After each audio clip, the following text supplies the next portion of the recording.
Milionário observa pela janela. Uma menina de rua rouba o brinquedo do seu filho cadeirante e foge gritando: "Duvido me pegar." Isso se repete por dias, até que ele decide segui-la. O que descobre a seguir é tão perturbador, tão inimaginável, que sua decisão naquele momento muda o destino de 3 vidas para sempre.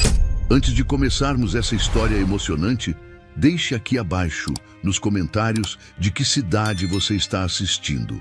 E um curtir no vídeo para continuar acompanhando.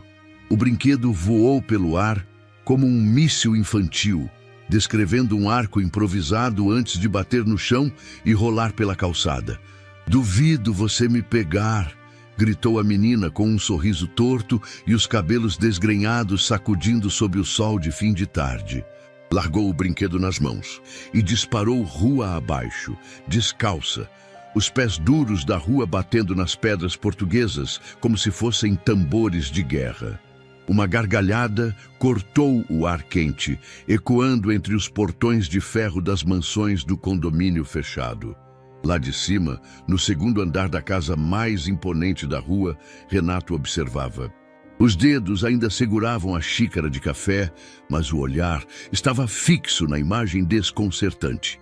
Seu filho, Davi, estava sentado na cadeira de rodas, paralisado, vendo a menina sumir na esquina com seu brinquedo.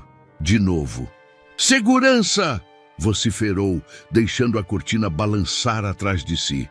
"Aquela pirralha voltou! A menina da rua! Pega ela agora!" No térreo, câmeras ajustaram seus ângulos automaticamente. O interfone acendeu em vermelho. Um segurança correu em direção ao portão, mas já era tarde. Laura havia desaparecido como uma sombra esguia.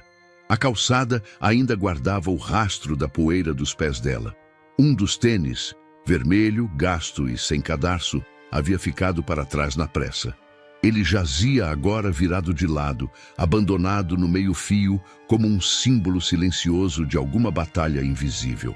Davi permaneceu imóvel, os olhos fixos no horizonte. Um leve tremor, quase imperceptível, correu pelo canto de sua boca. Algo que, para quem conhecia aquele menino retraído, se assemelhava perigosamente a um sorriso. "Ela está zombando de você", disse Renato mais tarde, tentando não deixar transparecer o próprio desconcerto. "É uma invasora, uma aproveitadora. Isso não pode continuar." Davi não respondeu. Não que ele fosse mudo. Não era. Mas fazia tempo que as palavras haviam desaparecido do vocabulário dele, soterradas pelo trauma de um acidente que todos chamavam de inesperado e lamentável. Do outro lado do vidro da varanda, a madrasta, Natália, assistia à conversa com um olhar de falsa compaixão e uma taça de vinho na mão. "Renato, talvez seja só uma criança querendo atenção. Essa menina vive nas ruas. É triste, claro, mas você não pode se envolver. É perigoso." Renato não respondeu. Caminhou até o jardim, pegou o tênis vermelho e girou-o nas mãos. Havia terra nos sulcos da sola, lascas de cimento, cheiro de suor e infância esquecida. Aquilo o incomodava mais do que gostaria de admitir. Do outro lado da cidade, Laura enfiava os pés num par de chinelos velhos emprestados por um catador que havia se compadecido da cena. O brinquedo, um skate de brinquedo que piscava luzes quando se movia, estava seguro na sacola que ela abraçava contra o peito. Era o 4º dia que ela roubava aquele brinquedo. Ela não sabia explicar exatamente o porquê. Talvez porque Davi nunca a perseguisse, nunca gritasse com ela, só olhava, como se quisesse entender. "Desculpa, tá?", murmurou, olhando o céu encardido. "É só um empréstimo." Na manhã seguinte, Renato ligou para o administrador do condomínio. "Quero todas as gravações das câmeras externas desde segunda-feira. Essa menina tem que ser identificada hoje mesmo." Mas os vídeos mostraram algo mais do que ele esperava. Laura não apenas invadia o bairro, ela o conhecia, sabia os pontos cegos das câmeras, entrava por uma grade solta no canteiro de obras ao lado. Passava por debaixo de uma cerca baixa com a habilidade de quem já fizera aquilo 1000 vezes. Era quase um fantasma urbano, e a cada visita não levava nada além daquele brinquedo. "O que ela quer?", murmurou Renato sozinho, diante da tela pausada onde via Laura rindo para trás enquanto corria, com Davi ao fundo. No hospital, naquela tarde, Davi teve uma breve melhora. Nenhum médico soube explicar. Só disseram que o batimento cardíaco tinha ficado mais estável, os olhos mais vivos, as mãos menos tensas. Renato começou a se perguntar: e se aquela menina não estivesse zombando? E se estivesse tentando? Naquela noite, choveu. Forte. O portão da mansão balançou com o vento e um segurança comentou ter visto alguém espiando do lado de fora. Renato desceu as escadas em silêncio. Caminhou até a entrada. Lá, perto do jardim, entre as plantas encharcadas, ele encontrou o que parecia ser um desenho infantil enrolado em plástico. Era Davi, numa cadeira de rodas, com um coração desenhado no peito. E atrás dele, uma menina de mãos dadas com ele. Abaixo, escrito com letra trêmula, estava: "Só queria brincar com ele." "Pai", disse Davi pela primeira vez em meses naquela noite ao ver o desenho. A palavra saiu baixa, rouca, mas clara. Renato sentiu o chão se mover sob seus pés. Do outro lado da rua, Laura observava a cena escondida atrás de uma árvore, abraçando os joelhos com o que restava do segundo tênis vermelho molhado debaixo do braço. Ela não sabia que, naquele instante, tudo começava a mudar. Ela só sabia que precisava voltar. O teto do hospital era velho, tão velho quanto as promessas que Verônica ouvira a vida inteira. Tinha manchas de infiltração em formato de mapas sem nome. Rachaduras que corriam como veias tristes por entre os rebocos mal refeitos. Às vezes, à noite, quando o silêncio engolia até o barulho dos respiradores, ela ficava imaginando que cada fenda era um caminho alternativo, uma fuga simbólica da sentença que o corpo lhe impunha. A tosse vinha seca, violenta, como se quisesse rasgar algo por dentro. O peito dela ardia. O som da máquina de oxigênio fazia companhia, mas nenhuma diferença real. E mesmo assim, o que mais doía não era o corpo. Era o fato de que Laura estava ali, sentada no banco desconfortável ao lado da maca, tentando fingir que não estava com medo. Verônica afagou os cabelos da filha com a ponta dos dedos, o toque já sem firmeza. "Laurinha, você tá comendo direitinho?" A menina assentiu em silêncio. Tinha os olhos inchados, mas não chorava. Havia aprendido que lágrimas não consertam o mundo, só o molham. "Trouxe banana hoje", disse, mostrando a fruta, já meio amassada. "Mas comi metade vindo para cá." Verônica riu, um som engasgado que virou tosse. O enfermeiro apareceu na porta com o soro novo.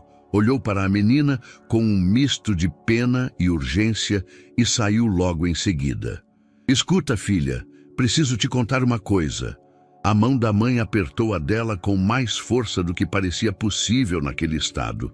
Se um dia eu não estiver mais aqui, você precisa ir atrás de uma pessoa."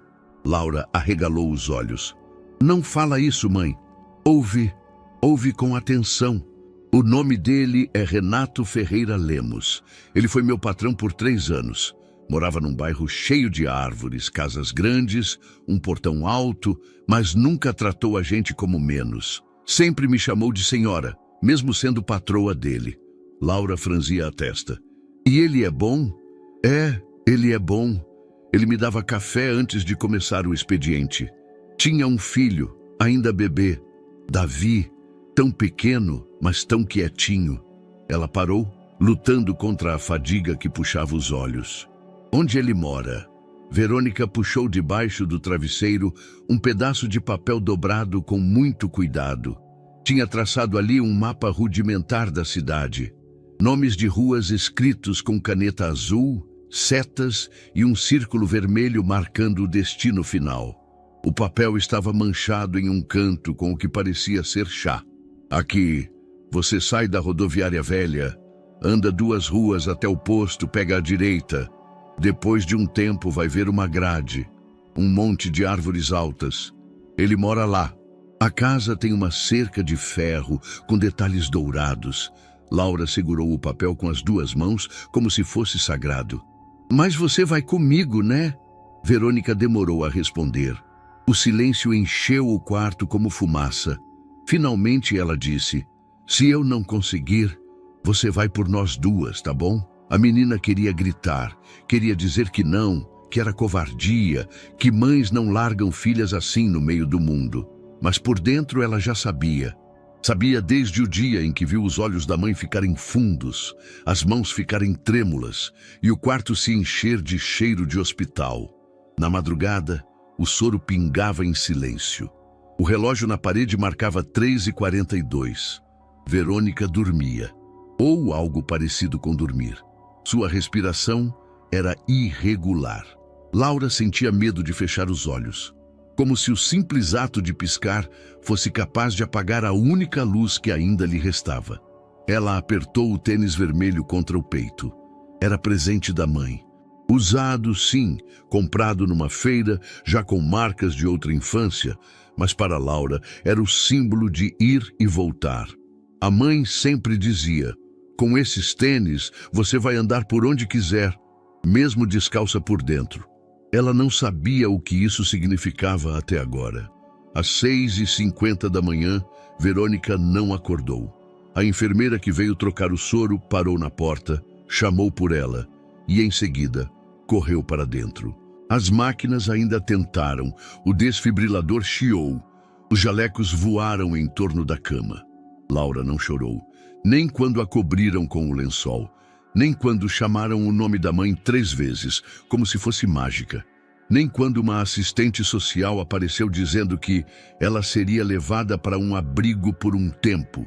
Ela só sentia o mapa no bolso e os 2 tênis vermelhos amarrados pelas pontas. No caminho para o abrigo, Laura não falou nada. Olhava pela janela do carro velho, vendo a cidade passar em tons de cinza. As ruas já começavam a parecer hostis, as pessoas distantes. Sentiu o estômago doer, mas não pediu comida. Guardava o último pão da marmita da mãe como se fosse relíquia. Quando chegaram, a funcionária do abrigo falou com voz protocolar: aqui vai ser sua nova casa por um tempo, tá bom? Tem outras meninas da sua idade. Você vai gostar. Laura assentiu, mas não entrou. Na calçada, com o mapa nas mãos e os 2 tênis no peito, ela se virou para o portão da rua. E correu.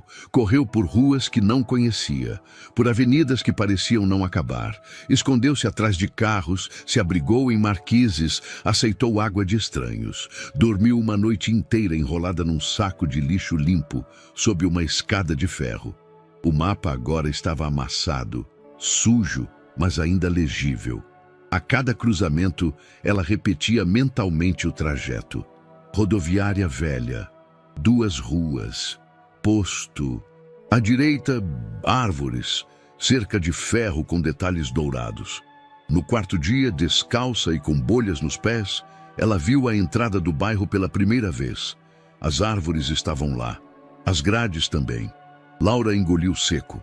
A mansão era real. O portão tinha os detalhes dourados. Era ali. Tinha encontrado. Mas antes de tocar a campainha, ela viu algo que a fez parar. Um menino na varanda, numa cadeira de rodas, brincando com um skate de brinquedo. Ela não sabia seu nome, mas algo dentro dela sabia. Aquele era o filho da Verônica de 3 anos atrás. Ela se escondeu atrás de um arbusto e esperou.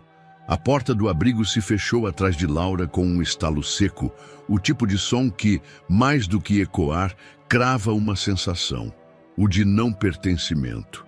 As paredes eram de um branco encardido, interrompidas por cartazes coloridos tentando mascarar o vazio. Uma funcionária, jaleco azul e olhar cansado, apontou para um banco de madeira no corredor. Senta aí, Laura. A psicóloga vai te chamar. Depois te mostram o dormitório. Ela obedeceu. O banco era duro, desconfortável e a sala cheirava a desinfetante barato. No fim do corredor, ouviam-se vozes. algumas infantis, outras ríspidas, e por um instante Laura achou ter escutado um choro abafado. O quarto onde foi colocada tinha 4 camas de metal, colchas puídas e 2 meninas caladas. Uma mordia a unha e encarava a parede. A outra dormia com os braços abraçados ao próprio corpo, como quem tem medo até dos sonhos. Laura pousou a mochila aos pés da cama. Dentro, um pedaço de pão, o tênis vermelho e o mapa, já quase ilegível. "Qual seu nome?", murmurou a menina da unha roída. "Laura." "Vai embora também?" Laura não respondeu. Naquela noite ninguém dormiu direito. Uma briga no corredor estourou pouco depois das 10. Uma cuidadora gritou. Um menino foi arrastado pelos braços. Laura apertou o tênis contra o peito e olhou para o teto, tentando lembrar o som da voz da mãe. Não conseguia. No escuro, prometeu a si mesma que não ficaria ali. Não por mais uma noite. Às 3h17, segundo o relógio trincado da parede, ela se levantou em silêncio. Pegou a mochila e os tênis. Um dos sapatos, o esquerdo, estava rasgado na lateral. O corredor estava vazio. No banheiro coletivo, uma das janelas estava entreaberta. Atravessá-la exigia mais coragem do que força. O mundo lá fora estava frio. Mas ela não hesitou. Escalou com cuidado, rasgou a barra da calça e pulou. O impacto no chão foi seco, mas não a impediu de correr. As ruas da madrugada tinham um silêncio que não era pacífico. Era o tipo de silêncio que carrega o som de passos invisíveis, carros que passam devagar demais, olhos que espreitam das sombras. Laura caminhou por horas, escondendo-se sempre que um farol se aproximava. Parou atrás de um quiosque abandonado, enrolou-se na mochila e tentou dormir. Choveu às 5.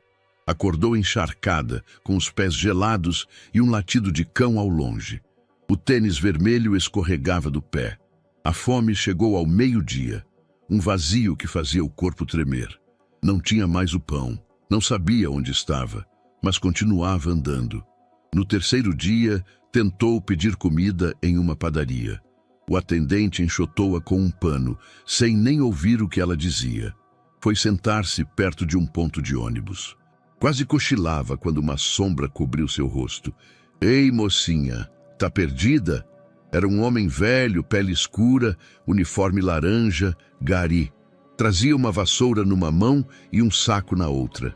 Laura recuou, mas o homem apenas se abaixou, abriu uma marmita e ofereceu metade. "Come, é arroz e ovo, mas tá quente." Ela comeu, devagar no início, depois com avidez. O homem não perguntou mais nada. "Tem onde ficar?" Ela negou. "E tá indo para onde?" "Para uma casa", sussurrou.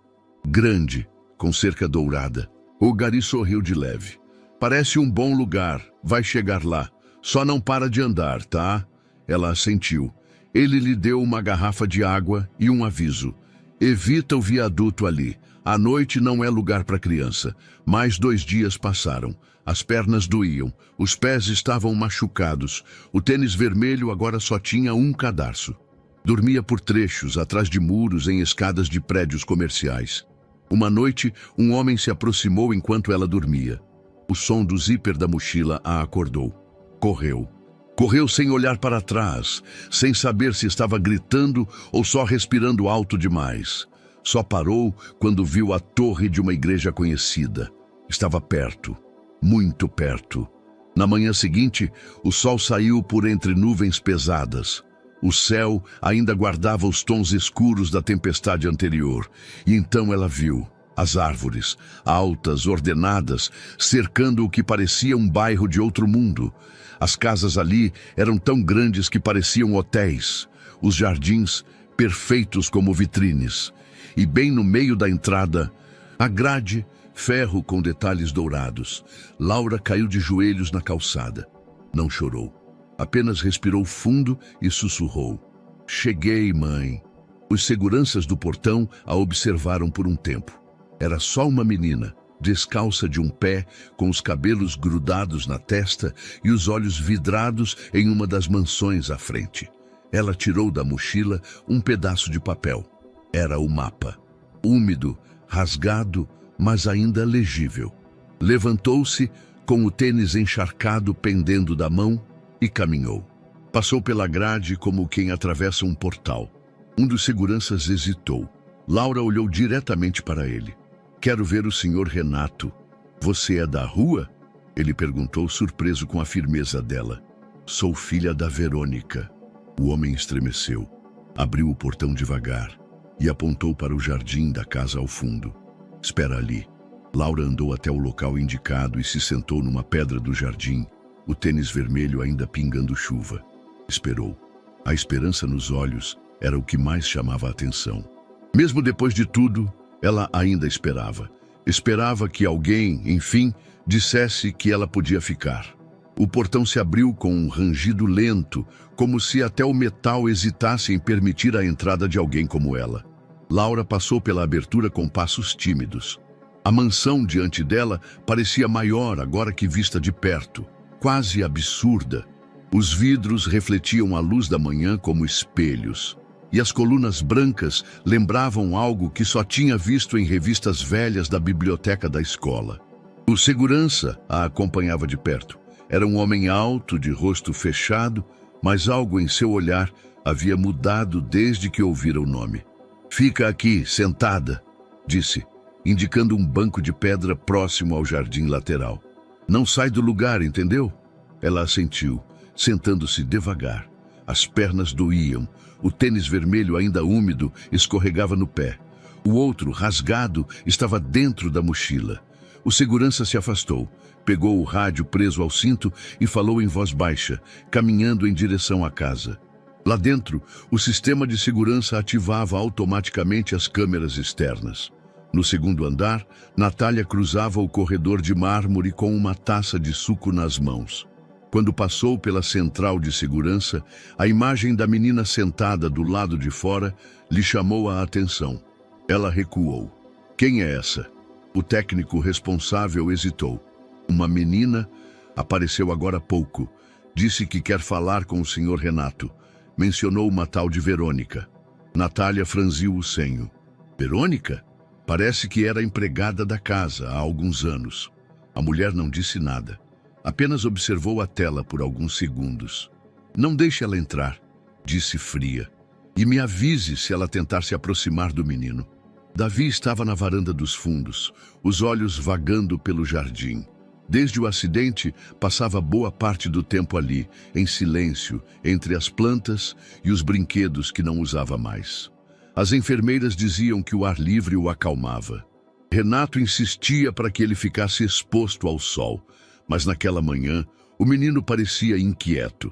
Seu olhar, geralmente perdido no nada, agora estava fixo em um ponto específico, a lateral da casa.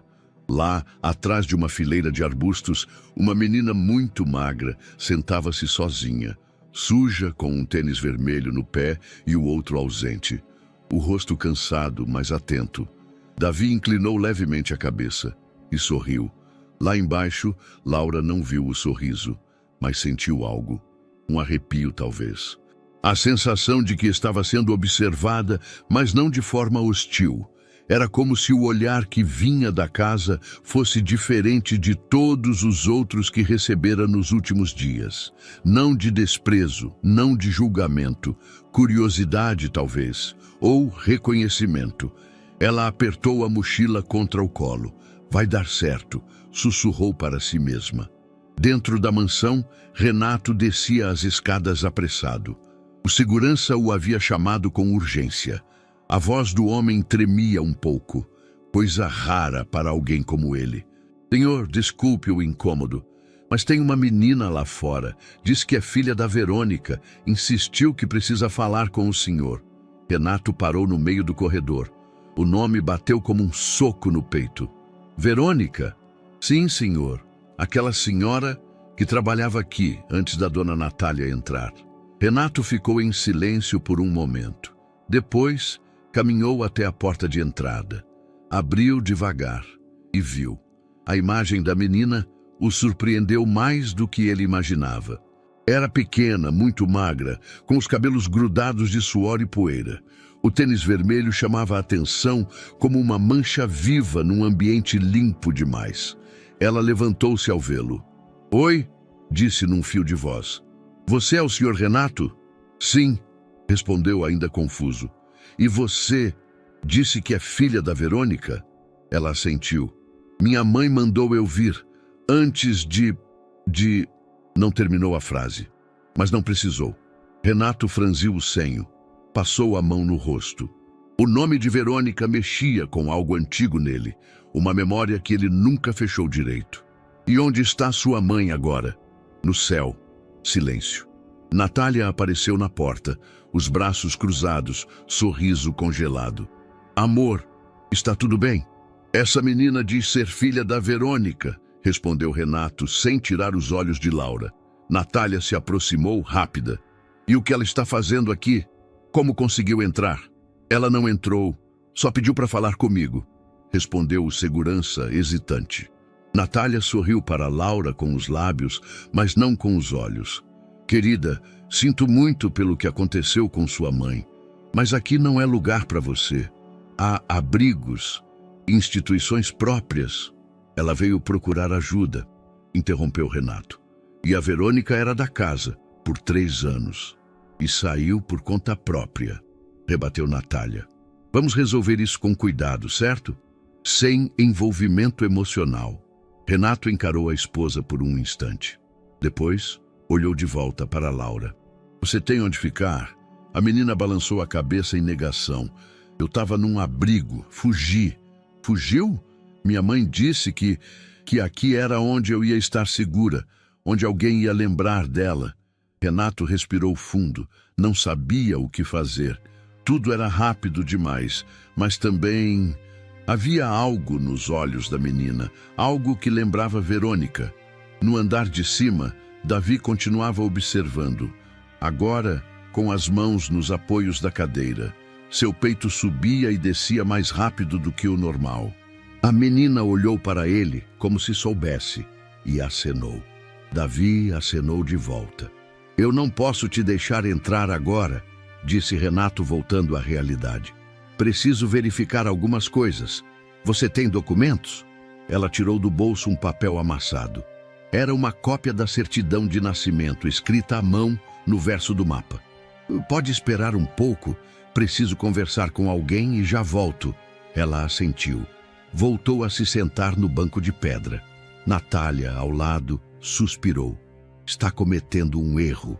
"Talvez", disse ele, "mas não consigo simplesmente mandá-la embora."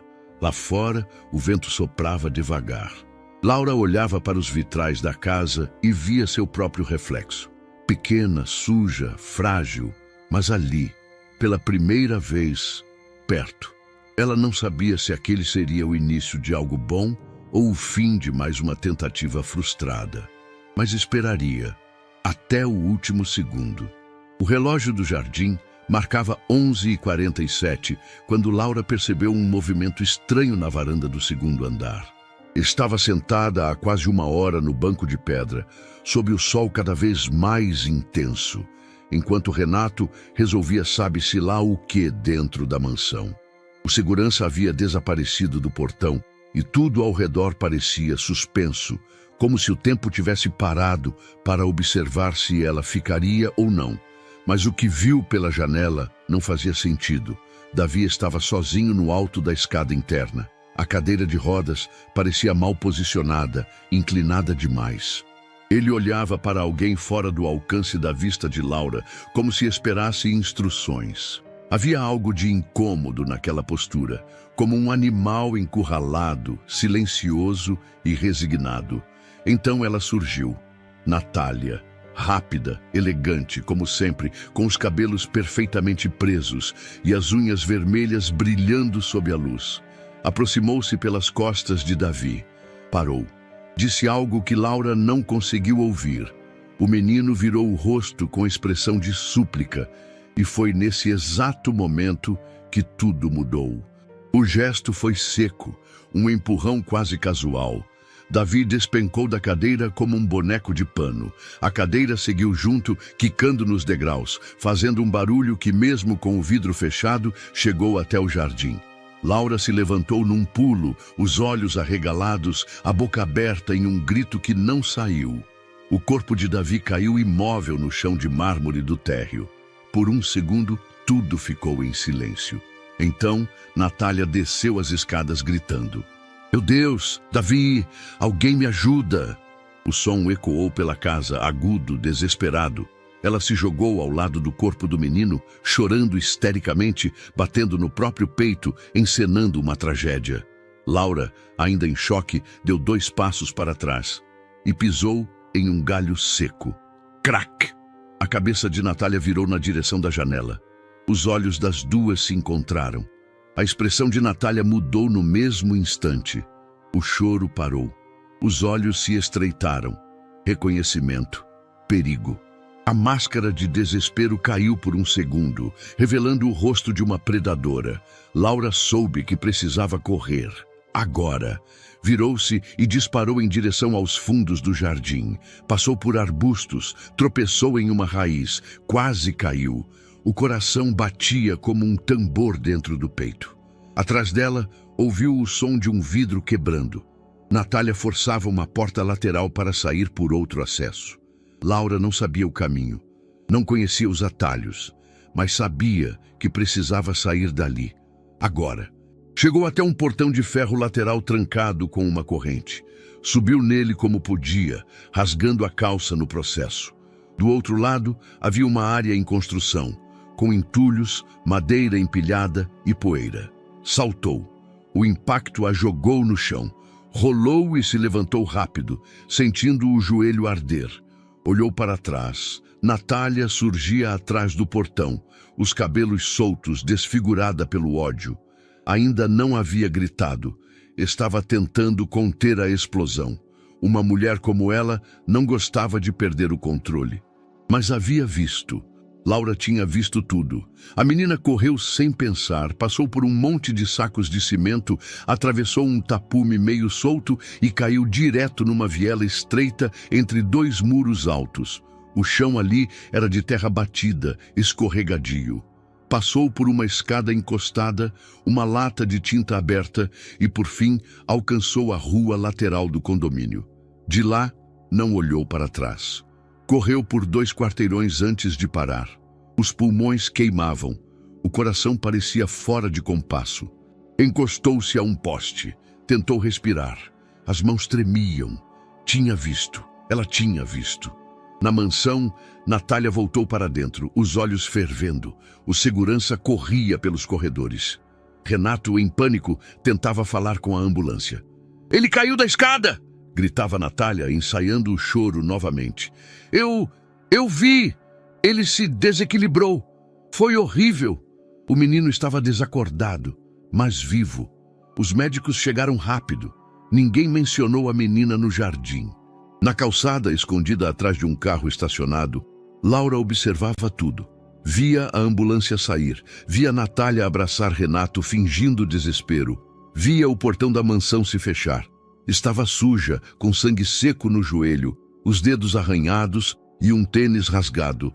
Mas estava viva e carregava um segredo que ninguém mais tinha. O cheiro de cimento fresco e madeira mofada era o que mais marcava aquelas madrugadas.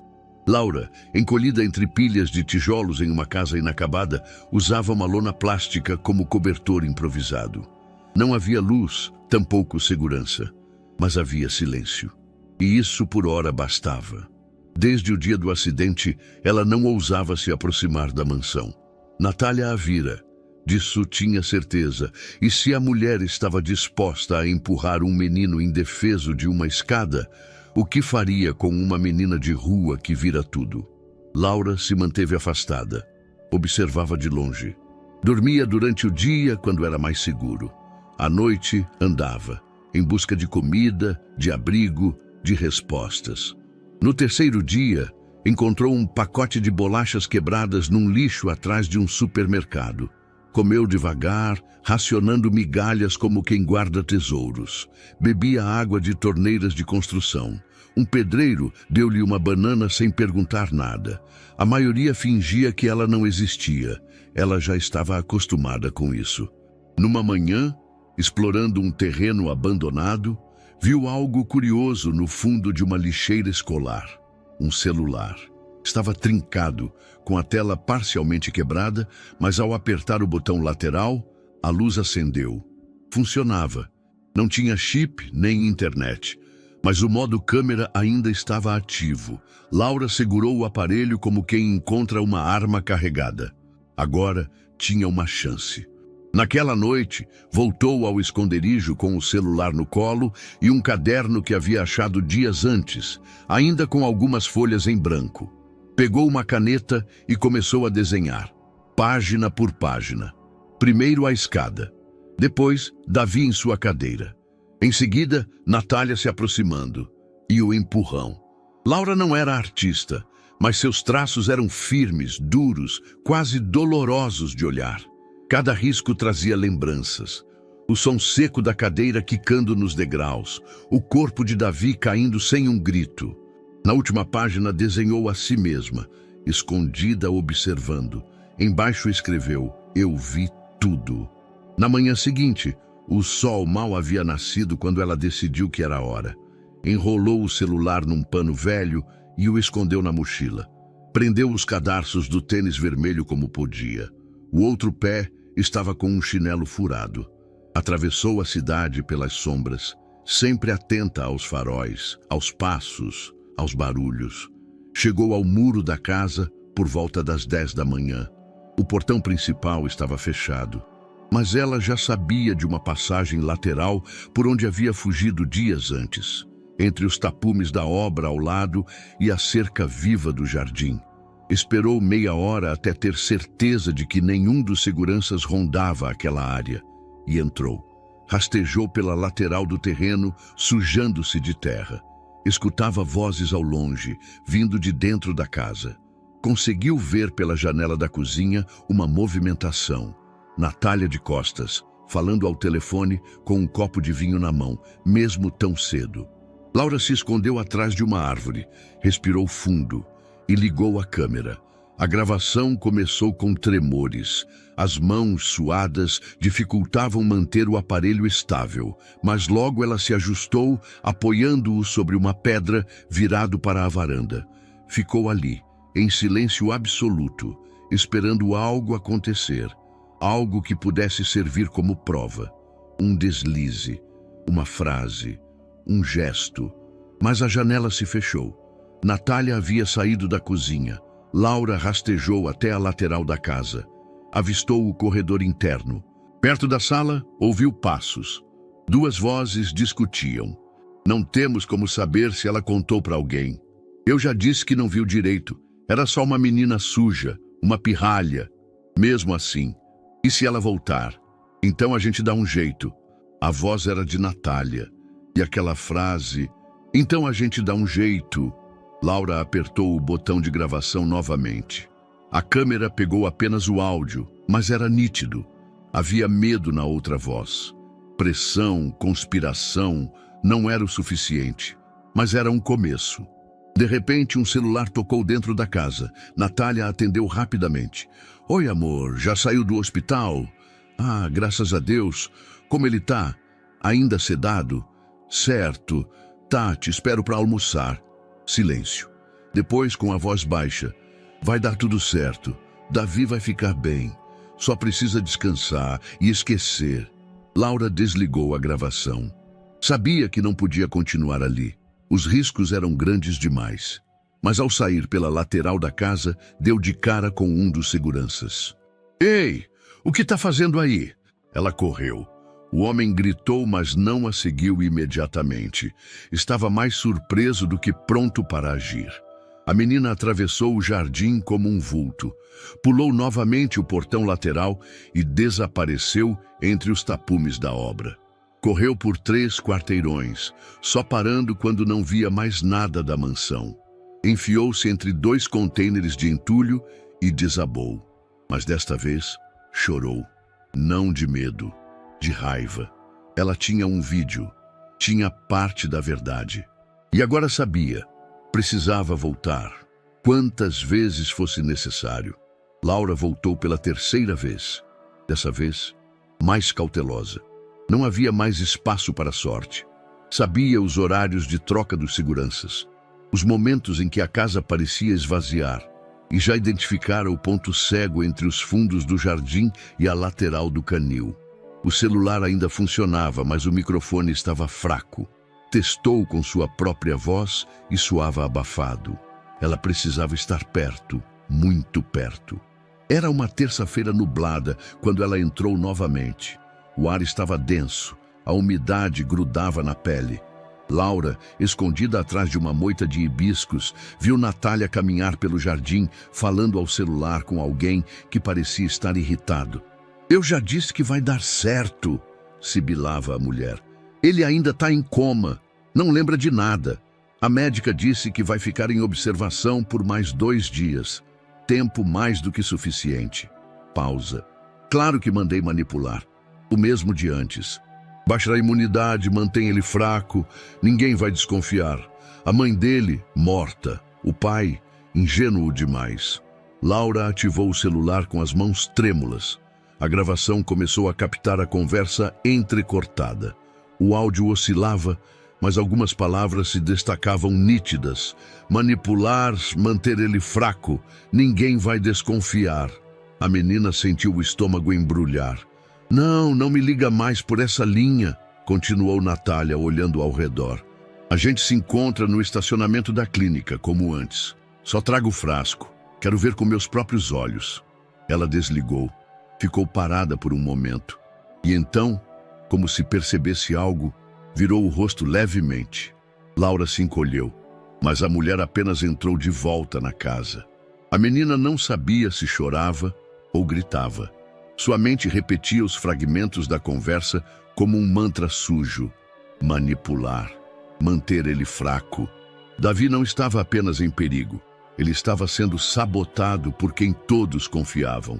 Com o celular no bolso e o coração acelerado, Laura correu para o portão dos fundos. Havia um segurança novo ali, um homem que ela nunca vira antes. Rosto redondo, jovem, parecia mais distraído que os outros. "Por favor", disse se aproximando. "Eu sei que não devia estar aqui, mas preciso mostrar uma coisa." O homem arregalou os olhos. "Você? Tá maluca? Vai embora antes que alguém veja." "Escuta", insistiu ela, tirando o celular do bolso. "Eu tenho uma gravação. Ela tá tentando machucar o menino. Tá dando coisa nos remédios dele." Ele olhou ao redor, abaixou o tom de voz. "O que você tá dizendo?" "Escuta, por favor." Ela implorou, apertando o play. O som saiu abafado, mas aos 14 segundos, a voz de Natália era clara. "Claro que mandei manipular. O mesmo de antes. Mantém ele fraco." O segurança empalideceu. Isso é grave. Então ajuda ele. Mostra pro pai dele. Ele precisa saber. Espera, vou chamar alguém de dentro. Talvez o seu Renato." Mas antes que ele pudesse dar 2 passos, a porta da lateral da casa se abriu. Natália. Ela caminhava com passos firmes, o salto ecoando no piso de pedra. O sorriso era fino, perigoso. "Olha só." A pequena invasora voltou. O segurança endireitou a postura, guardando o celular no bolso. Mas era tarde. Natália já havia percebido. "O que ela está fazendo aqui?" perguntou, a voz levemente elevada, mas ainda educada. "Eu pedi que qualquer aproximação fosse imediatamente reportada. Ela só queria falar com o Sr. Renato, senhora. Disse que era urgente. E desde quando o funcionário questiona a ordem de morador?" O homem recuou um passo. Natália se virou para Laura. "Você tem coragem, garota. Invadindo propriedade privada de novo. Se isso continuar, vou chamar a polícia e registrar boletim." "Você quer isso?" Laura não respondeu, mas seus olhos estavam fixos nos dela. Firmes. "Eu sei o que você fez", disse quase num sussurro. Natália inclinou o rosto. "Sabe o que mais eu sei? Que ninguém acreditaria em uma menina de rua sem família, sem lar, sem histórico limpo. E sabe por quê? Porque você não é ninguém. É só mais uma criança com imaginação fértil." A ameaça veio num tom calmo, quase maternal. Isso tornou ainda mais apavorante. "Agora desapareça e não volte mais." Laura não se moveu, mas o segurança colocou a mão em seu ombro, gentil. Vai antes que piore. Eu não vi nada, tá? Vai. Ela caminhou em silêncio até a saída. Quando passou pelo portão, virou-se uma última vez. Natália já estava de costas, ajeitando os cabelos com calma. O poder encarnado em um corpo bonito e cruel. Na esquina da rua, Laura sentou no meio-fio. O celular tremia em suas mãos. O áudio estava salvo, mas distorcido em partes. Não era perfeito, mas era real. E alguém mais precisava ouvir. A chuva começava a cair quando Laura voltou à mansão. As gotas finas escorriam por seu rosto sujo, confundindo-se com as lágrimas que ela tentava conter. Seus pés descalços afundavam levemente na terra úmida ao lado do portão. O celular com a gravação estava escondido dentro da roupa, preso com fita à cintura. Um improviso tosco, mas seguro. Desta vez, ela não queria correr o risco de perder nada. Ela sabia que não teria outra chance. Aguardou por horas entre os arbustos do jardim lateral, protegida por uma sombra de árvore, até ver um carro preto parar na frente da casa. Renato desceu com uma expressão cansada, gravata frouxa, o olhar perdido. Laura respirou fundo, tomou coragem e correu até o portão. "Senhor Renato!" gritou, a voz rasgando a chuva.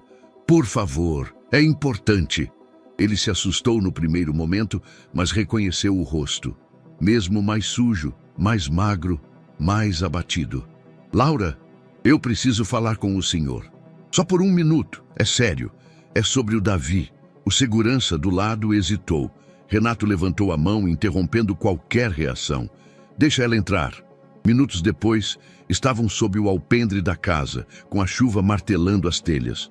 Laura tremia, mas não era só de frio, estava nervosa, sabia o peso do que carregava. "Eu gravei ela, a Natália, falando que mandou manipular os remédios do Davi. Eu ouvi, ela está tentando manter ele doente." Renato arregalou os olhos. "O que você está dizendo?" "É verdade, eu tenho a gravação aqui. Tá ruim, mas dá para entender. Ela falou do médico, disse que ninguém desconfiaria." Laura puxou o celular com mãos trêmulas e mostrou a gravação. O áudio rodou por quase 1 minuto. Era cheio de ruídos e muitas frases eram inaudíveis, mas aos 28 segundos a voz de Natália se destacava, mais limpa. "Manter ele fraco. Ninguém vai desconfiar. O mesmo de antes." Renato franziu o senho. "Isso é..." Mas antes que pudesse terminar a frase, a porta se abriu atrás deles. "Renato, o que essa menina está fazendo aqui outra vez?" Natália surgiu, com uma taça de vinho e um olhar que, apesar do tom doce, estava afiado como lâmina. Laura deu um passo para trás, mas não se calou. "Eu mostrei para ele a gravação! Ele ouviu!" Natália riu, um som breve e sem alegria. "Gravação? Está me espionando agora, querida? Isso está ficando perigoso." Ela virou-se para Renato, suavizando a expressão. "Amor," ela invadiu de novo, "vive rondando essa casa. Já ameaçou um dos funcionários e agora inventa histórias de conspiração? Pelo amor de Deus, isso já virou delírio. É uma criança traumatizada, de rua. Olha o estado dela." Renato permaneceu em silêncio. Os olhos dele iam de Natália para Laura e de volta para o celular. "Ela está mentindo," Laura insistiu. "Ela empurrou o Davi, eu vi, e agora está envenenando ele com remédio manipulado." "Isso é grave," murmurou Renato. "Muito grave." "E completamente infundado," cortou Natália. "Amor, essa menina precisa de ajuda, mas não é sua responsabilidade. Vamos entregar ela para as autoridades. Que tal um psicólogo, um abrigo seguro? Já passou da hora disso." Laura sentiu o chão tremer. Renato suspirou. Eu não sei mais o que pensar. Você chega com essas acusações, essa gravação que mal dá para entender, e eu estou tentando lidar com o estado do meu filho." "Então você acha que eu estou inventando?" ela perguntou, a voz falhando. "Eu não sei," disse ele honestamente. "Só sei que tudo isso é demais. e que você precisa descansar, comer, ficar segura. Mas aqui não posso mais permitir que entre assim. O golpe foi pior do que qualquer tapa. Laura sentiu as pernas fraquejarem. Natália deu um passo à frente e abriu a porta. Vai, querida. Deixa esse homem em paz. Ele tem problemas reais. Laura encarou Renato uma última vez. Os olhos dele estavam marejados, mas firmes. Ela colocou o celular de volta no bolso. Caminhou devagar pelo jardim. Parou perto de uma flor que sua mãe ajudara a plantar anos atrás. Puxou o tênis vermelho do pé, o único que ainda usava, e o deixou ali, entre a grama molhada. Se um dia lembrar da Verônica, lembra de mim também, disse sem se virar, e então sumiu pela chuva. Renato ficou parado no alpendre, observando o tênis afundar na terra encharcada. Não disse nada, mas algo dentro dele começava a rachar. Laura não sabia exatamente como chegou até ali.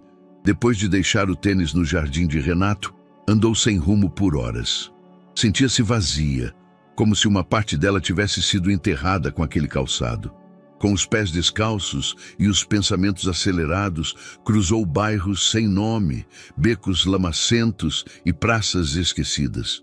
No bolso, o celular continuava lá, a única coisa que restava. Foi no final da tarde, já quando o sol sumia por trás dos prédios tortos da Zona Leste, que ela se sentou nos degraus de uma antiga unidade de saúde. Reconhecia aquele lugar. Sua mãe trabalhara ali, anos atrás, como auxiliar de limpeza. A estrutura era precária, mas Verônica gostava da rotina. Dizia que, mesmo entre os doentes, havia algo de vida nos corredores hospitalares. Laura apertou o celular contra o peito e entrou. A unidade estava quase vazia. Uma recepcionista velha cochilava atrás do balcão e o único som vinha de uma televisão pequena ligada no noticiário. Laura aproximou-se devagar, olhando para os crachás expostos no mural. Ali estava o nome: Adelaide Pires, técnica de enfermagem.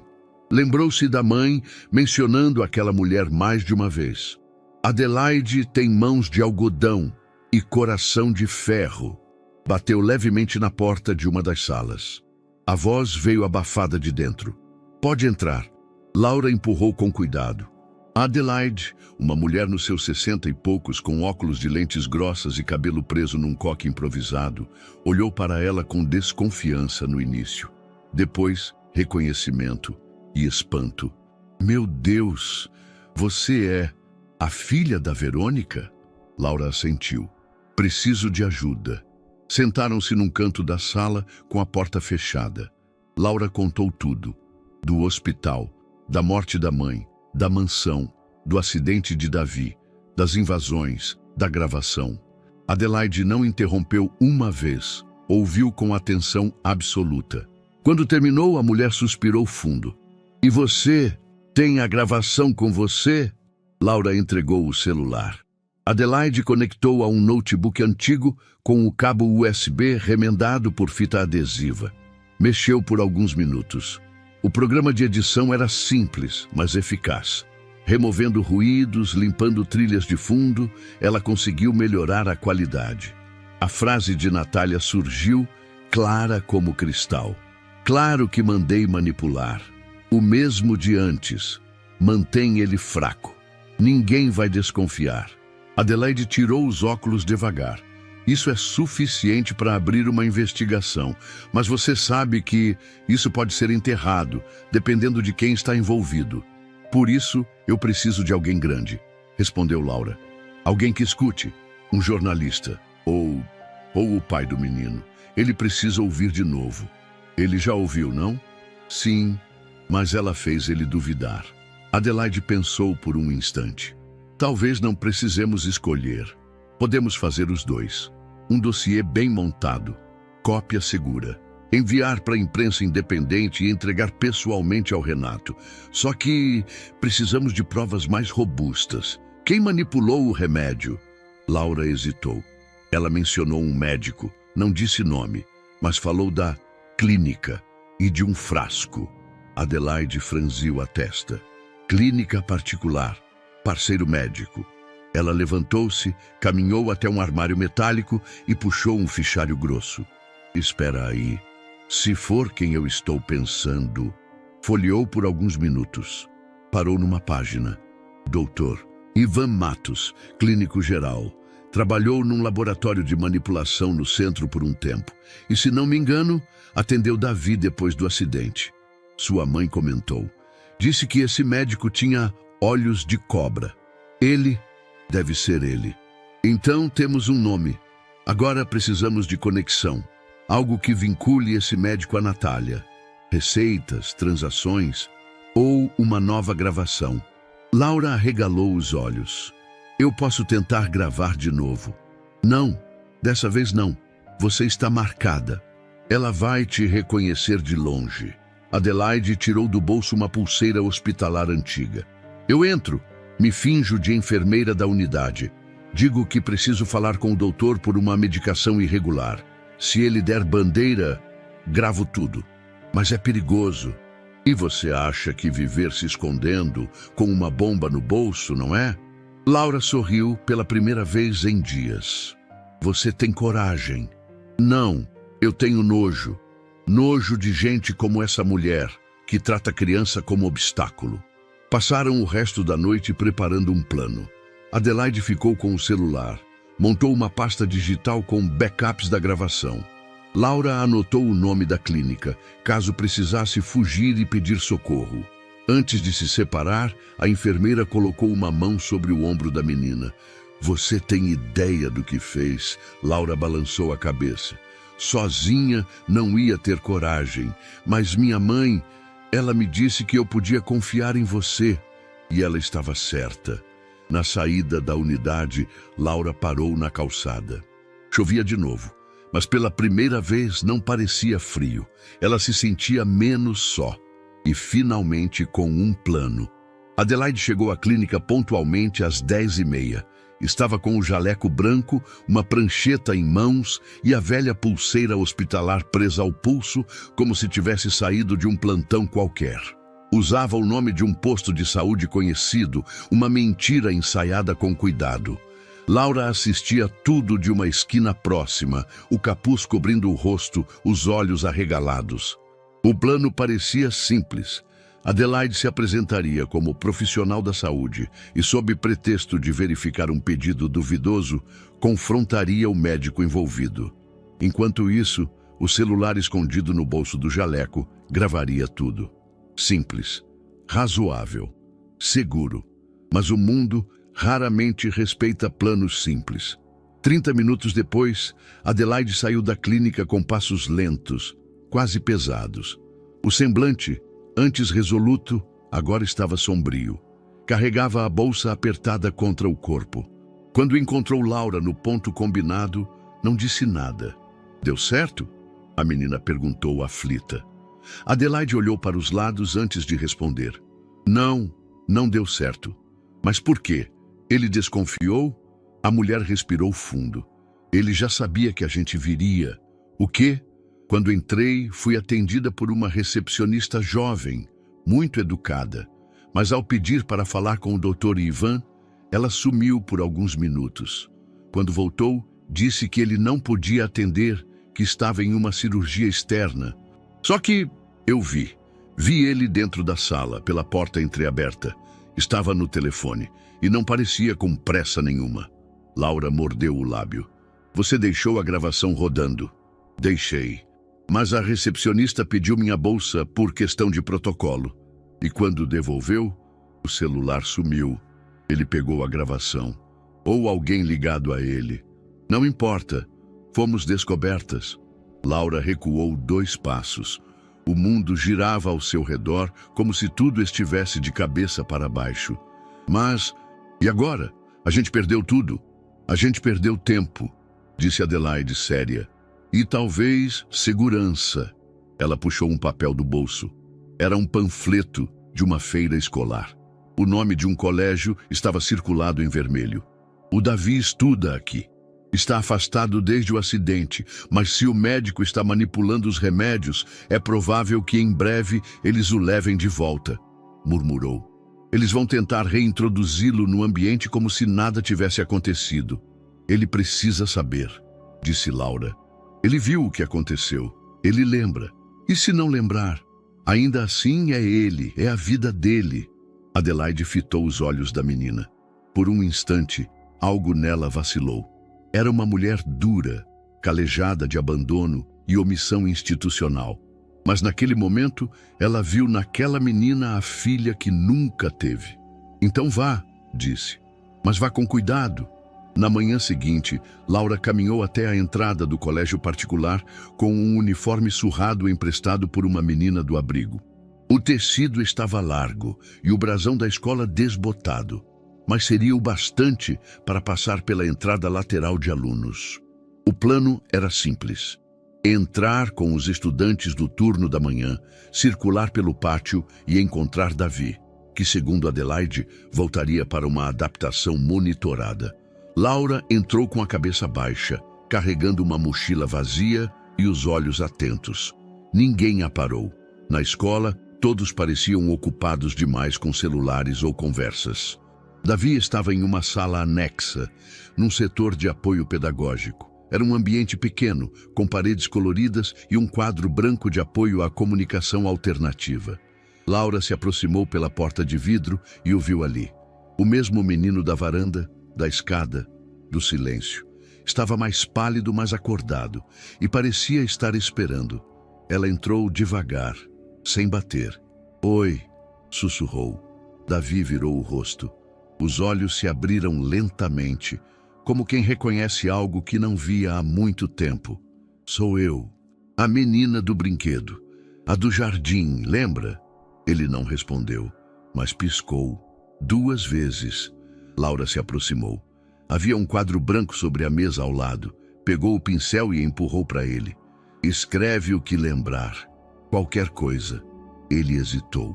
Depois segurou o pincel com a mão trêmula e escreveu com esforço. Você. Laura se emocionou. Você lembra, né? A escada.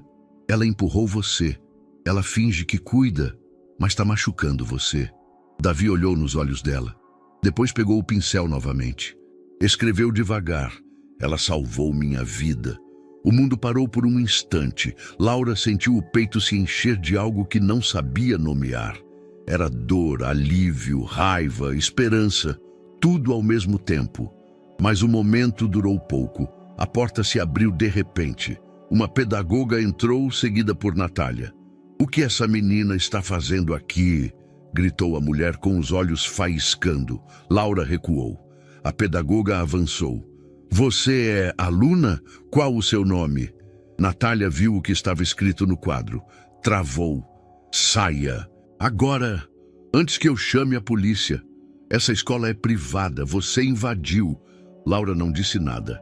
Correu para fora, sem olhar para trás. Não porque estava com medo, mas porque já tinha o que precisava. Davi lembrava. E agora, não era mais só ela contra o mundo. Renato sentia que havia algo errado com Davi. O menino parecia mais apagado do que nunca. Seus olhos, outrora atentos mesmo no silêncio, agora pareciam fundos, opacos. Os médicos chamavam de quadro instável, recuperação lenta, resposta emocional ao trauma. Mas Renato, no fundo, não conseguia aceitar essas explicações. As mãos do filho tremiam às vezes. O olhar se perdia no teto por longos minutos. As reações ao estímulo, que tinham começado a melhorar semanas antes, agora regrediam. E o mais estranho, Davi passou a resistir aos toques. Quando Renato se aproximava, o menino se retraía como quem esperava um golpe invisível. Na 3ª noite seguida, sem conseguir dormir, Renato foi até o quarto de Davi às 2 da manhã. Sentou-se ao lado da cama, em silêncio. O filho respirava com dificuldade, mesmo sem febre. Ali, no escuro, lembrou-se de Laura. Lembrou-se do que ela disse. Ela empurrou ele. Ela está dando coisa nos remédios. Fechou os olhos. Será? No dia seguinte, Renato decidiu caminhar pelo jardim. Não para relaxar, mas para pensar. Precisava de ar. Precisava de distância de tudo que estava sendo dito e feito dentro da casa. Ele não suportava mais a leveza artificial da voz de Natália, nem sua súbita dedicação exagerada aos cuidados de Davi. Foi quando viu, atrás de uma moita de lavanda, no canto do canteiro mais antigo, havia um objeto parcialmente enterrado no barro. Agachou-se, puxou com cuidado. Era um tênis vermelho, encharcado, rasgado, mas inconfundível. Ao lado dele, embrulhado em um saco plástico sujo, estava um pedaço de papel dobrado. Renato abriu. Um desenho infantil, feito com traços duros, mas precisos. Uma escada, uma cadeira de rodas em queda, uma mulher de cabelo preso atrás empurrando, e uma menina com os olhos arregalados observando de longe. Na parte de trás, escrito com letra infantil, foi ela. Renato sentiu o corpo gelar. Ele levou o desenho para o escritório e o colocou sobre a mesa. Olhou por longos minutos tentando negar o que via, tentando encaixar aquilo como mais uma loucura, uma coincidência, uma mentira infantil. Mas algo em seu íntimo começava a desmoronar. Lembrava de Verônica. Lembrava de como ela falava do menino, mesmo anos depois de deixar a casa. Lembrava da honestidade nos olhos dela. E agora havia Laura, teimosa, assustada, mas convicta. E se não fosse invenção? Ao final daquela tarde, Renato foi até o armário de medicamentos. Pediu que Natália não o acompanhasse. Disse que precisava organizar o cronograma de Davi. Ela sorriu, solícita como sempre. Claro, querido, se precisar de mim, estarei no quarto de leitura. O armário estava trancado com uma pequena senha digital. Código que apenas ele e Natália sabiam. Digitou, abriu e encontrou a fileira dos frascos usados na rotina do filho. Leu os rótulos. Algo não batia. A caixa do sedativo usado para dormir estava com data vencida, mas havia sido recentemente reabastecida. O anti-inflamatório estava lacrado, mas não registrado no último relatório médico. Pegou um dos frascos manipulados. Leu a etiqueta. Dr. Ivan Matos, fórmula personalizada, dosagem a critério clínico. Aquilo bateu como um sino. O nome, Laura mencionou. O médico que manipula os remédios. Renato trincou os dentes. Guardou o frasco em um envelope. Naquela noite, durante o jantar, Natália falava sobre reformar o quarto de Davi para deixá-lo mais alegre. Podemos colocar prateleiras com brinquedos educativos. Você sabe, algo que estimule o desenvolvimento dele. Renato apenas observava. E aquele terapeuta que sugeri, o sensorial, ele é ótimo com traumas de longa duração. Ele sorriu brevemente. Natália, quem indicou o Dr. Ivan para você? Ela congelou por meio segundo. Como? O médico, o clínico. Quem indicou? Ah, foi uma amiga. Da clínica de estética. Ele também atende adultos. Me receitou uns suplementos um tempo atrás. Renato assentiu. O silêncio seguinte durou longos minutos. Mais tarde, quando ela dormia, ele desceu até o escritório. Pegou o frasco manipulado e o colocou na pasta. Em seguida, buscou o contato de um farmacêutico conhecido. Alguém discreto, confiável. Preciso que você analise isso, sem registro. Só para mim. Amanhã cedo. Algum problema? Talvez não. Mas se for, é grave. Renato passou a noite em claro, revendo mentalmente cada momento com Natália desde o acidente. Lembrava da comoção, dos gritos, do choro teatral. E agora, da doçura forçada, do cuidado em excesso, das frases perfeitamente ensaiadas. Começava a sentir culpa por não ter acreditado em Laura e dúvida sobre tudo. Renato chegou ao laboratório com passos firmes e o rosto inexpressivo. O prédio era pequeno, discreto, escondido entre clínicas e pet shops em uma rua secundária do bairro. O farmacêutico, um homem de meia idade com jaleco branco e mãos manchadas de tinta de caneta, o recebeu sem muitas perguntas. Trouxe o material? Renato entregou a pasta com o frasco. Preciso saber o que tem aí dentro. e se a dose confere com a prescrição médica. Discrição total. Entendido. Posso dar uma primeira olhada agora. Foi para os fundos, deixando Renato na recepção, onde uma televisão pequena passava uma reportagem sobre a alta dos medicamentos infantis. 20 minutos depois, o farmacêutico voltou, o semblante sério. Tem algo estranho aqui. Fale. A fórmula manipulada no frasco tem uma dosagem de sedativo 3 vezes maior do que a indicada para o peso de uma criança. E há um estabilizante de uso veterinário. Raro, mas tecnicamente não ilegal. Renato sentiu o estômago virar. E isso, o que provoca? Pode provocar sonolência extrema, desorientação, inibição de resposta motora. Em um organismo em recuperação, atrasa tudo.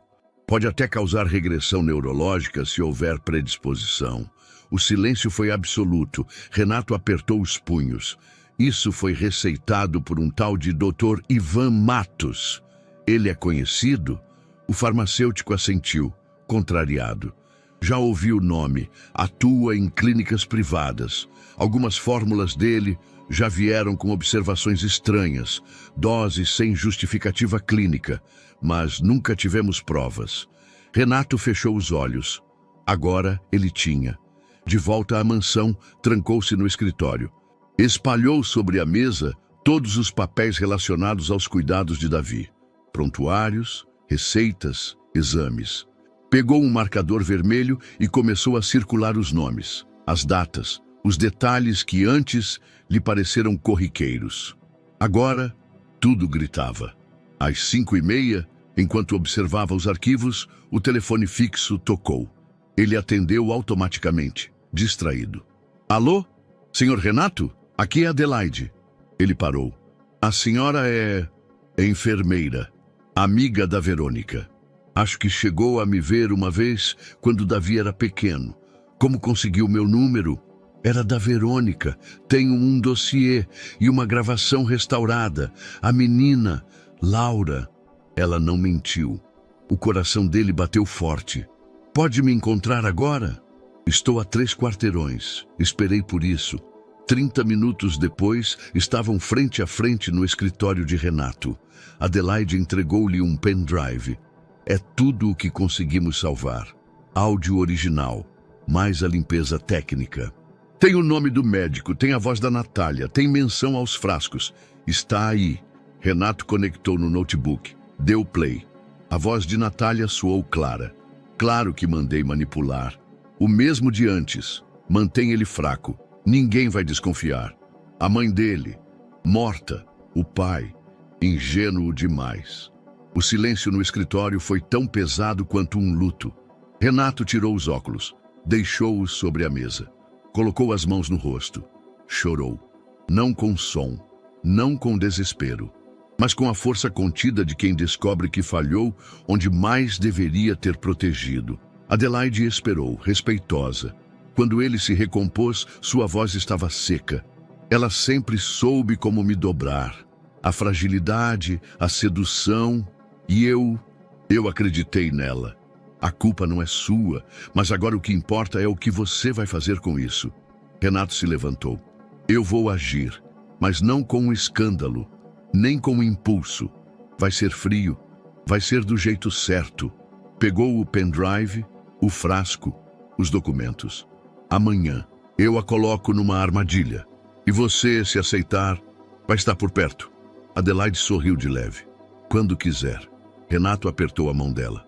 Por Verônica, por Laura e por Davi, completou ela. Naquela noite, Renato foi até o quarto do filho. Sentou-se ao lado da cama.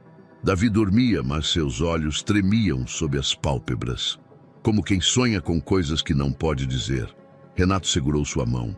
Me perdoa, filho. Eu deixei o lobo entrar. A mesa de jantar estava posta com cuidado cirúrgico. Louça branca, taças de cristal, talheres de prata, tudo disposto como se nada estivesse fora do lugar. O aroma suave de ervas assava discretamente na cozinha e a música instrumental preenchia o ambiente com uma falsa tranquilidade. Natália apareceu com um vestido azul marinho justo, o cabelo preso com perfeição e um sorriso treinado no rosto. Que raro você marcar um jantar assim de última hora, comentou, beijando levemente a bochecha de Renato.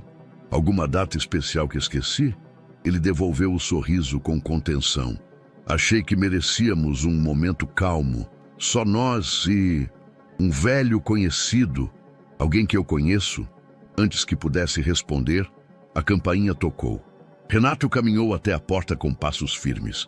Do outro lado, Dr. Ivan Matos ajustava a gravata, com sua pasta de couro à mão. Boa noite, doutor. Renato, obrigado pelo convite. Espero não ser intrometido. De forma alguma, fique à vontade.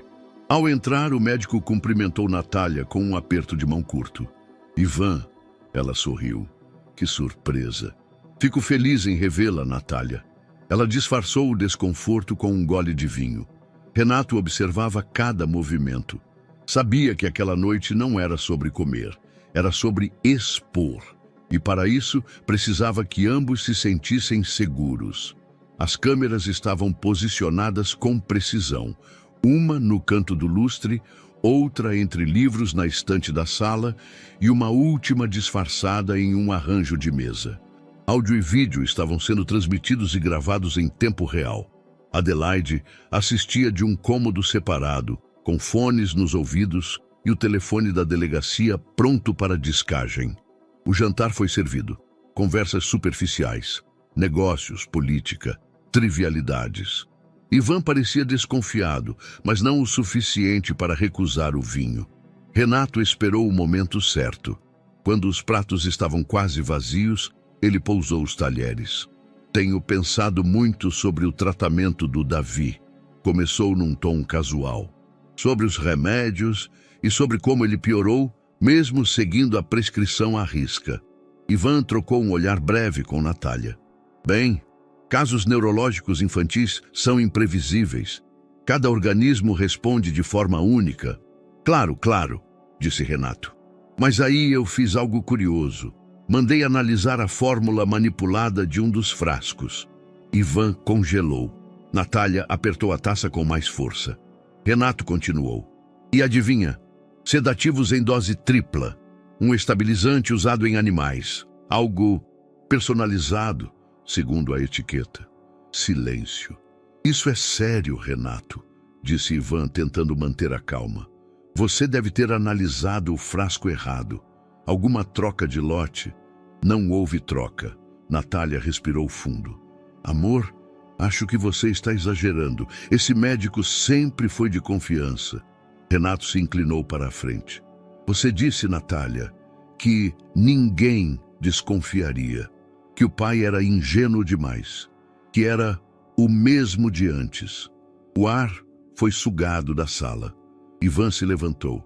Isso aqui é uma armadilha. Renato também se levantou. Não, é justiça. Adelaide apertou o botão. Lá fora, 2 carros da polícia se aproximavam. Natália levantou-se bruscamente. O rosto dela, que sempre manteve controle, se retorceu em uma expressão de puro pânico. Você não pode fazer isso. Somos casados. Somos uma mentira, respondeu Renato. E acabou. Ela correu para o corredor, tentando alcançar a porta dos fundos. Um dos seguranças tentou contê-la, mas ela o empurrou. Foi quando a porta do elevador interno abriu, e Davi estava ali, na cadeira de rodas, silencioso, imóvel, os olhos dele fixos nos dela. Natália parou. O tempo congelou por um segundo. Então ela caiu de joelhos no chão. A polícia entrou. Ivan foi algemado sem resistência. Natália protestou, gritou, ameaçou processo, exigiu advogado. Mas ninguém a escutava. Davi ainda olhava para ela.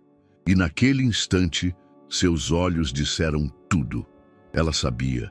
Ele lembrava. Renato aproximou-se do filho. Ajoelhou-se ao lado da cadeira. Eu vi tudo, filho. E sinto muito. Isso não vai acontecer nunca mais. Davi apertou sua mão. Primeiro fraco, depois com força. Naquela noite, a mansão ficou em silêncio. Mas era um silêncio diferente.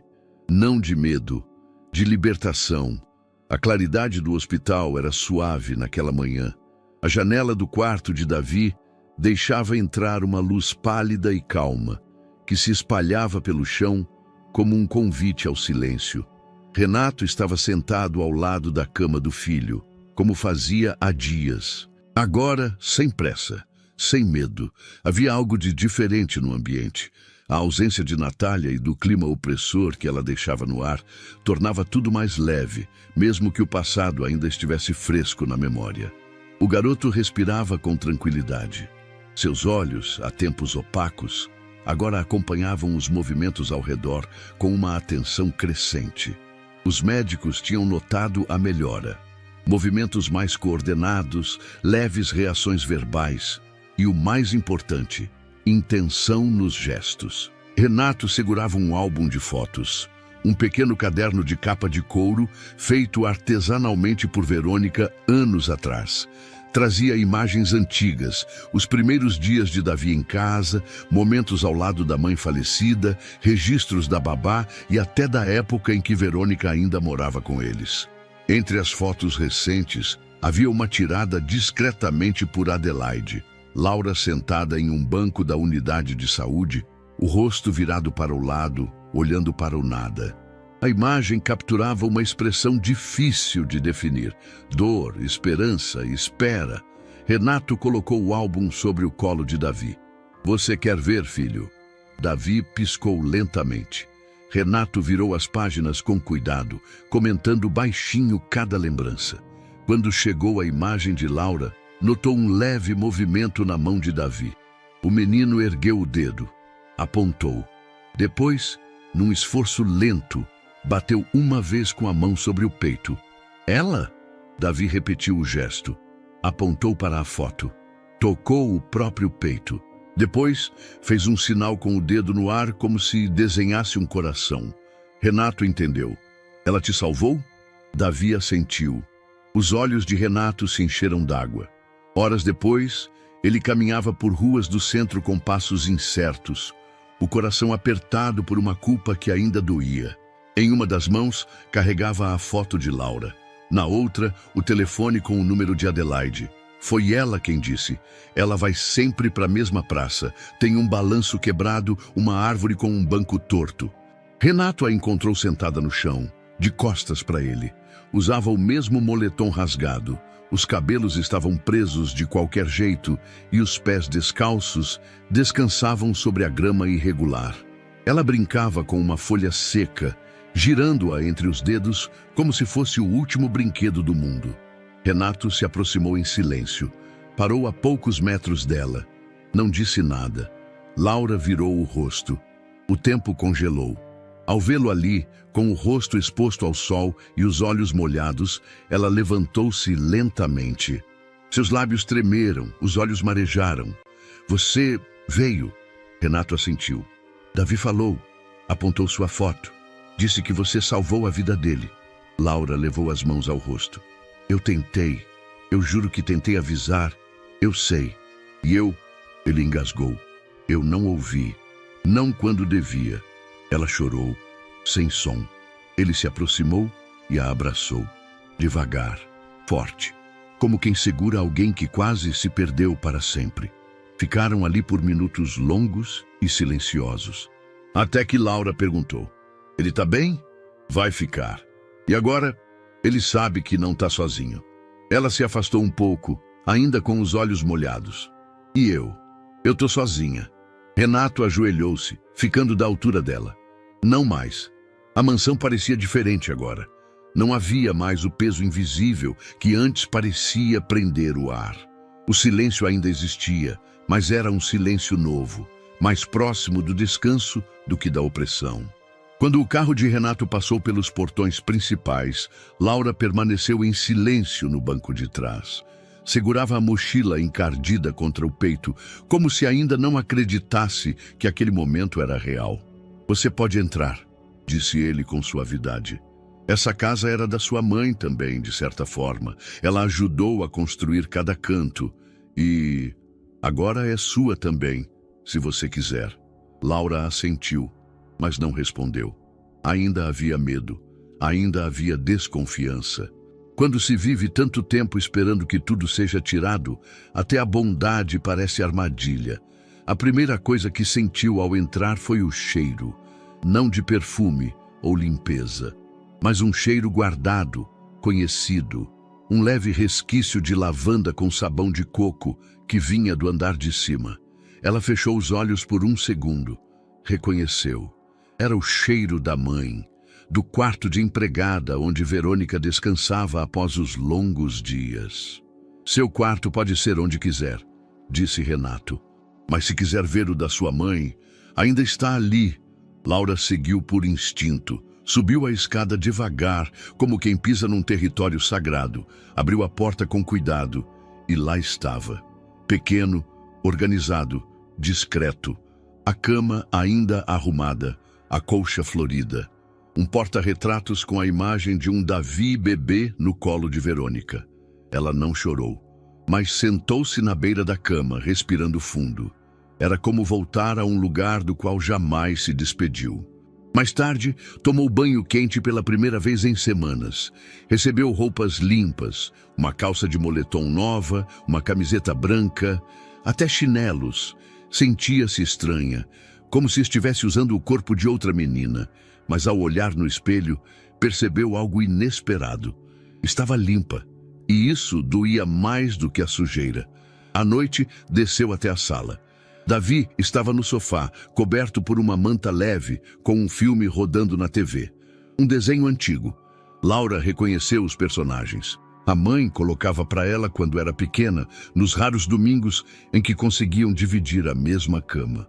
Renato sentou-se em uma poltrona próxima, lendo em silêncio. Laura hesitou. Depois se aproximou de Davi. "Posso sentar?" Ele assentiu com os olhos.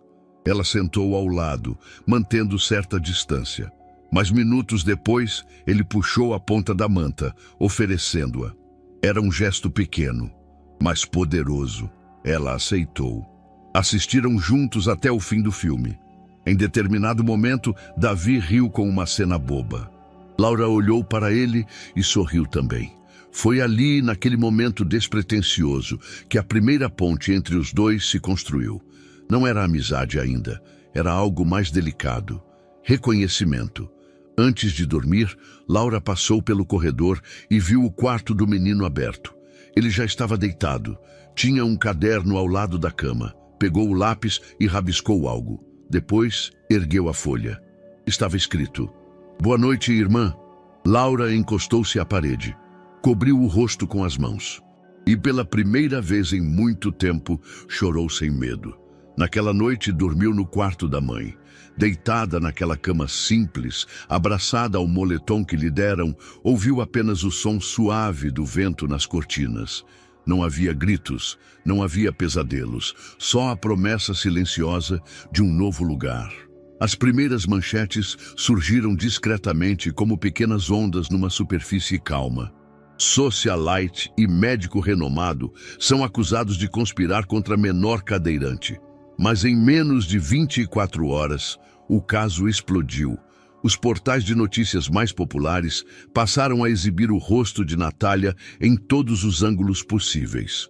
Ao lado dela, o nome do Dr. Ivan Matus era citado em destaque, com o termo manipulação criminosa em letras garrafais.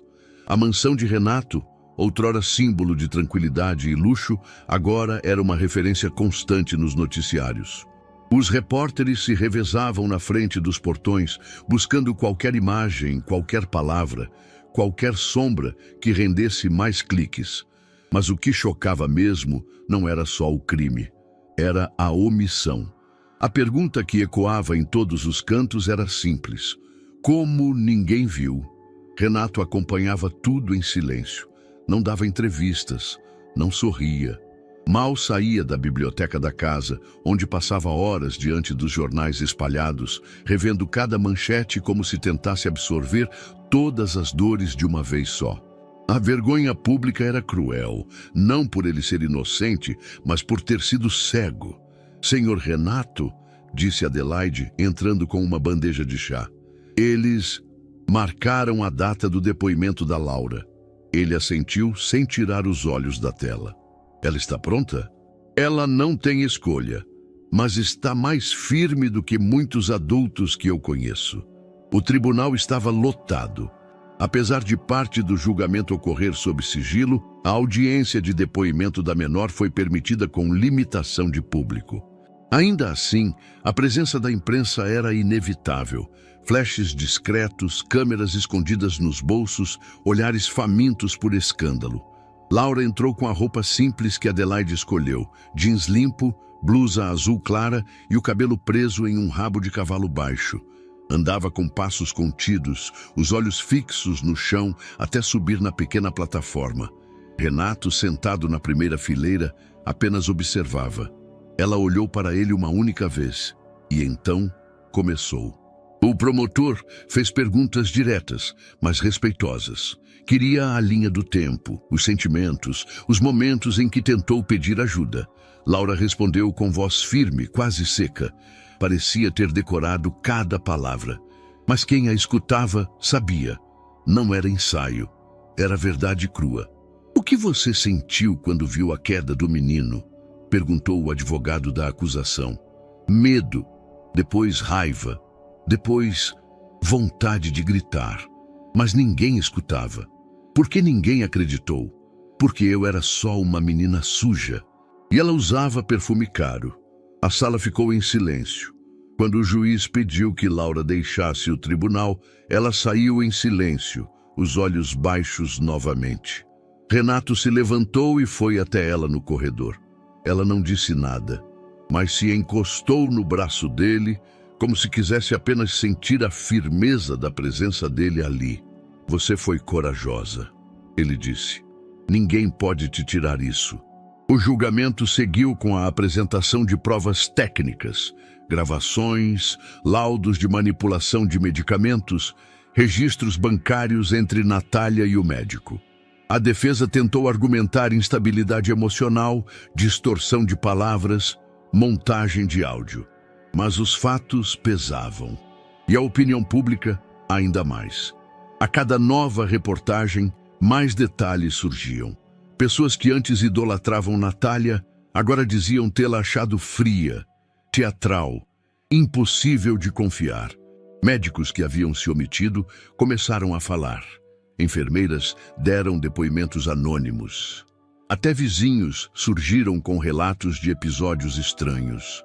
O país inteiro acompanhava, mas para Renato, o julgamento mais doloroso era o íntimo. No espelho, via um pai que falhou. Um homem que, por pouco, perdeu o filho e uma menina que só queria ser ouvida. Uma noite, após mais um dia de audiência, ele chamou Laura na varanda. Posso te mostrar uma coisa? Ela assentiu.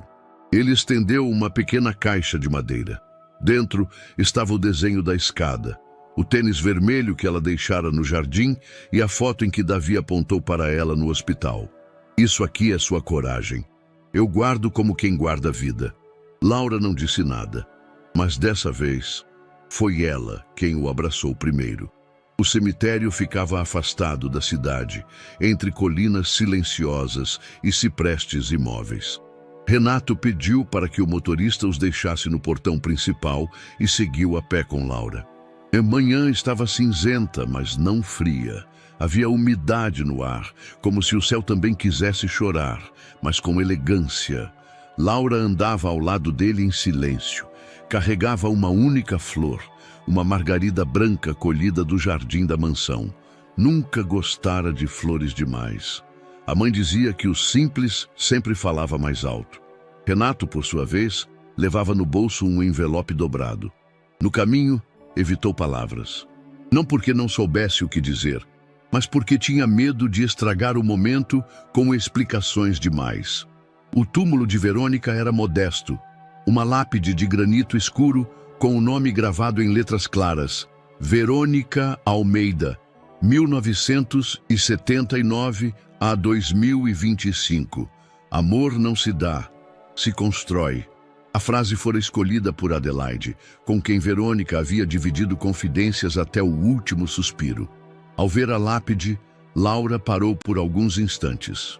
As mãos trêmulas pousaram sobre a pedra fria e o silêncio que se fez era mais denso que qualquer oração. Ela gostava de margaridas, murmurou. Dizia que eram corajosas por nascerem em qualquer lugar, até no asfalto. Renato assentiu. Laura colocou a flor com cuidado sobre a base de pedra. Ficou de joelhos e sussurrou algo que nem o vento conseguiu ouvir. Renato esperou. Só depois de longos minutos, ele tirou o envelope do bolso. Tem algo que eu queria te mostrar. Laura levantou-se, os olhos úmidos, mas atentos. Ele abriu o papel devagar. Era um documento provisório, ainda com selo cinza, mas o conteúdo era claro. Pedido de adoção. Requerente, Renato Brandão. Requerida, Laura Almeida. Ela leu devagar. Depois de novo. E pela terceira vez, só para ter certeza de que não estava inventando o que via. Você quer me adotar? Não só quero, respondeu Renato com a voz embargada. Eu preciso. Você mudou tudo. E eu quero te dar o que sua mãe me pediu que eu desse, mesmo sem saber. Um lugar, um nome, uma casa, um futuro. Laura não respondeu de imediato. Olhou para o céu, depois para a lápide. Eu não sou boa com isso. Com família. Eu quebro as coisas. Eu fujo. Eu também, ele disse. Por dentro, eu também quebrei e fugi. Mas talvez seja a hora de pararmos de correr. Laura abaixou a cabeça. Depois a ergueu com esforço. Eu posso te chamar de... Ela hesitou. Pai! Renato sentiu os olhos arderem. Só se você quiser. Ela correu até ele e o abraçou com força. Obrigada, pai. O vento soprou mais forte naquele instante, como um sinal. A menina de rua agora tinha nome, tinha lar, e, enfim, sentia que pertencia a algo maior do que a própria dor. As noites voltaram a ser longas para Laura, não por causa do frio, da fome ou do perigo. Esses haviam ficado para trás. Agora, o que a despertava eram imagens internas, o empurrão silencioso, o grito que nunca saiu, o rosto de Davi caindo. E, acima de tudo, a dúvida nos olhos de Renato quando a mandou embora da mansão. Eu tentei avisar. Ela murmurava no escuro, entre um sonho e outro, sempre com os punhos cerrados sob o travesseiro. Renato percebeu. Certa madrugada, ao passar pelo corredor, viu a luz do quarto dela acesa. Bateu suavemente. Tudo bem? Laura hesitou. Depois respondeu. Eu tô bem. Só não consigo desligar a cabeça. Ele não insistiu, mas no dia seguinte procurou ajuda. A terapeuta era uma mulher de voz doce e olhar firme. Psicóloga especializada em traumas infantis, indicava livros que ninguém lia e perguntava com o tipo de delicadeza que parecia rasgar por dentro. Você não precisa falar tudo hoje, disse ela na primeira sessão. Só o que conseguir. Laura sentou no sofá com as pernas encolhidas, os olhos fixos no tapete. É estranho falar com alguém pago para ouvir, disse num sussurro. A terapeuta sorriu. Mas às vezes é o que a gente mais precisa. Nas primeiras sessões, Laura mal falava. Resumia-se a acenos, frases soltas, metáforas confusas. Até que, certo dia, rabiscou em uma folha. Toda vez que fecho os olhos, é como se estivesse esperando ser expulsa de novo. A frase atravessou Renato como um punhal. Ela acha que não pertence, disse a terapeuta no carro. Mesmo depois de tudo, pertencer não é um papel assinado, Renato. É um processo, e você faz parte disso. Enquanto isso, Davi também começou terapia. A psicóloga infantil usava jogos visuais, quadros sensoriais e cartas com expressões faciais. Aos poucos, o menino voltou a demonstrar mais do que gestos. Começou a usar palavras soltas, desenhos mais elaborados e até escreveu frases completas sem ajuda. Num dos exercícios, desenhou a casa com 3 figuras: um homem alto, uma menina de tranças e uma criança em cadeira de rodas. No teto, um coração gigante. Renato acompanhava tudo com humildade. Pela primeira vez, deixou de tentar resolver tudo. e começou a estar. Sentava-se para tomar café com Laura mesmo quando ela não falava. Levava Davi ao parque e ficava só observando-o brincar em silêncio. Começou a aprender os nomes dos traumas, das reações, das feridas não visíveis. Numa das conversas com a terapeuta, ouviu: famílias não nascem prontas, são feitas de camadas, e essas camadas às vezes se chocam, mas é aí que elas se tornam reais. Certa noite, Laura pediu para dormir com a porta entreaberta. Por quê? Perguntou Renato sem julgamento. Porque quando a porta está fechada, parece que eu não posso sair se tudo desmoronar. Ele assentiu. A porta vai ficar aberta, sempre que você quiser. Ela não sorriu, mas dormiu a noite inteira. Um dia, enquanto assistiam a um filme juntos, Davi encostou a cabeça no ombro dela. Tá com sono? Ela perguntou. Ele fez que sim. Renato, que lia no sofá ao lado, olhou a cena e sorriu. Não disse nada. Laura então murmurou. Tá virando costume, hein? Davi deu um pequeno riso, o primeiro em dias. E assim, entre sessões, madrugadas e silêncios acolhidos, os três começaram a se parecer com uma família. Não uma dessas de propaganda de margarina, uma real, cheia de rachaduras. Mas agora, sendo colada com verdade. Na manhã em que tudo começou, o céu estava limpo como não se via havia semanas. A grama, ainda úmida pelo orvalho, refletia o brilho suave do sol. Laura, com uma enxada pequena nas mãos e um boné torto na cabeça, olhava para o canteiro diante de si com olhos determinados. Aqui vai ser o escorregador, e ali, ela apontou, a caixa de areia, mas com tampa, pro caso de chover. Davi, ao seu lado, sorria. Estava em sua cadeira motorizada nova, com um caderno no colo e um marcador colorido na mão. Ele desenhava o esboço do que o espaço se tornaria. Um parque acessível, pequeno, mas cheio de significado. Renato os observava da varanda com um café na mão. A cena parecia saída de um sonho que ele nunca soube que sonhava. A ideia do jardim foi de Laura. A casa precisa de um lugar que seja nosso. E se for para brincar, o Davi tem que poder brincar também. Renato acenou. Então vamos fazer juntos. Durante dias, trabalharam lado a lado. Jardineiros, arquitetos, até um engenheiro que adaptou os brinquedos com rampas e suportes personalizados. Mas foram Laura e Davi que definiram tudo. Cores, formas, onde iriam as flores, onde não podia ter degraus. Era mais do que construção, era cura. Em uma tarde, enquanto plantavam girassóis em fileira, Davi fez um desenho de um túnel com entrada em forma de livro. Laura olhou e riu.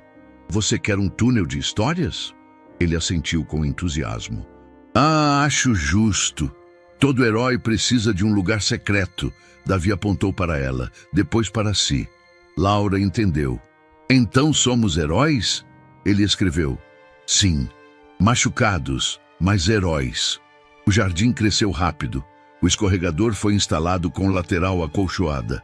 A caixa de areia ganhou tampa automática.